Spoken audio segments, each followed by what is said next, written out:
let's talk about the 5-1 Giants and Yeah. the Jacksonville Jaguars, because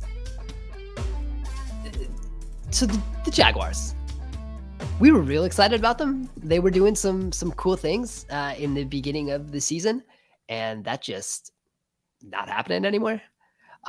They can't really convert anything in the red zone. Like, I think Trevor Lawrence is still playing fine, but I Mhm. think they're getting to a point. It was one of those things, and it's a little bit of an Eagles thing too, where so much of the improvement of what Hurts and Lawrence were doing, and these are like slightly, it's not to the same extent in Philadelphia, but so much of it was this is now we're doing so much better in structure. We're getting the ball out quickly, but it's kind of turned into only that, right? There's like they're getting the ball out so quickly. I think you look at Trevor Lawrence's A dot last week; it was like three something. It was like below 4 yards for an A dot, and it's just like so. There's nothing happening downfield, and it's kind of a little bit the same thing. The Eagles are not throwing the ball deep at all.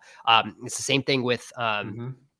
with Jacksonville. Yeah, these teams are coming out. They're playing more too high against Jacksonville, even though they don't really need to because there's no one who can stretch the field. It's another team that they just like you have Christian Kirk, but like he's not really being used as that deep guy. So it just everything is so short and condensed, and I think that's just kind of hurting the overall production of the offense because you can't sustain that way, and it makes it increasingly harder to do so. And I think that's really kind of we're seeing some of the personnel issues are coming in with Jacksonville, and it's just like they can't really push the ball, and I think that's hurting what they can do on offense. And then you look at the Giants defense on the other side again. Like this is not a team that has good players, right? Like there are a couple good guys on that defense, and they're just is still doing the thing where they're going to blitz the crap out of you. And it's not always going to work, but when it does work, like it's going to be impactful. Like like almost 70% of the time they blitzed Lamar Jackson the last week. And they were just like, this is all we got. Like, this is our move. This is all we got. So we're just going to keep doing it. And that's basically what this Giants defense is. So if you're going to be doing that, I think it might be giving Jacksonville a little bit of trouble because like I'm not really sure how much the Jaguars have kind of a bit of a change up on that side of the ball. No, yeah, everything with the Jaguars is just just shallow, dink and dunk, like nothing downfield at all. Just they are a very frustrating offense to watch, and there's a couple offenses like that this league that are, in this season that are doing that, like you kind of alluded to, and the Giants, yeah, I mean, Giants keep making this magic happen.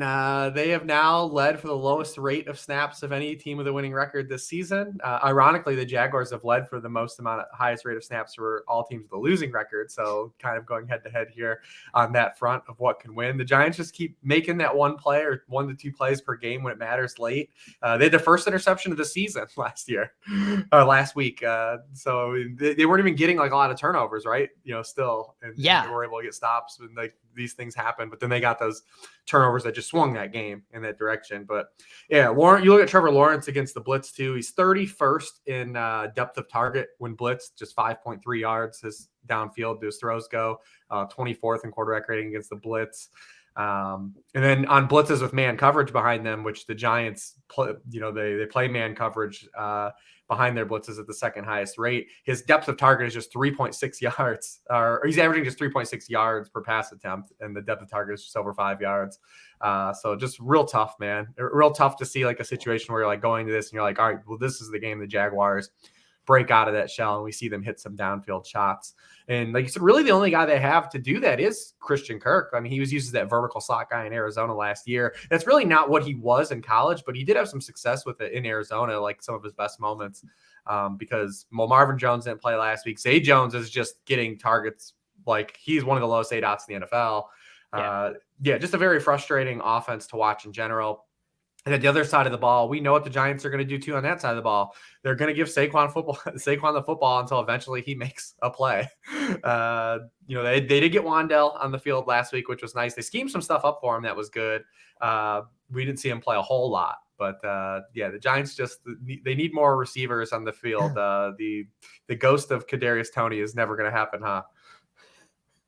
No, I mean, we get reports from Giants beat writers every week that, Kenny Galladay and Kadarius Toney not expected to practice this week. It's like, just let me know when they are, man. I'm just going to assume they're not until otherwise told. So I was looking this up the other day. George Pickens has run 10 fewer career routes than Kadarius Toney. Yes. But you say that the Giants need some more wide receivers on the field, but like, I don't know, do they? So they ran the first play. Well, not their wide receivers. They ran the first play in the NFL this season in 32 personnel. So that's 3 running backs, 2 tight ends. There were 0 wide receivers on the field, and that was the wheel route, Matt Breida, that they ran. They started out like looking like they were going to go in Wildcat, then Daniel Jones like shifts back into under center. So they're in a full house backfield with Barkley, Breida, and Gary Brightwell, and then they run that little wheel to Breida, and it's kind of like using Barkley a little bit as a decoy, because he was to the left of Jones in that in the like full house, and as he's coming, like he's kind of in the flat, and all the linebackers are looking at Barkley, and then Breida is able to sneak out from he was the offset to the right of Jones on that play. So like they're doing fun things. They're figuring out how to use this personnel, because the personnel's still not good. But again, they're still figuring some things out. Like if they had a good wide receiver, like this would be the time to kind of throw it there, because Shaq Griffin is having some trouble, man. His game against Indianapolis was just, man, like the teams are throwing at him and like having success. And it has not been a good year for him. And again, the Giants don't have a singular player. So right now there are 93 players with at least 93 corners with at least 100 coverage snaps. Shaquille Griffin is 89th in adjusted yards allowed per coverage snap, which kind of takes a look at touchdowns and interceptions allowed on top of yards. So the Giants don't really have a guy to take advantage of that singular matchup, which some other teams do.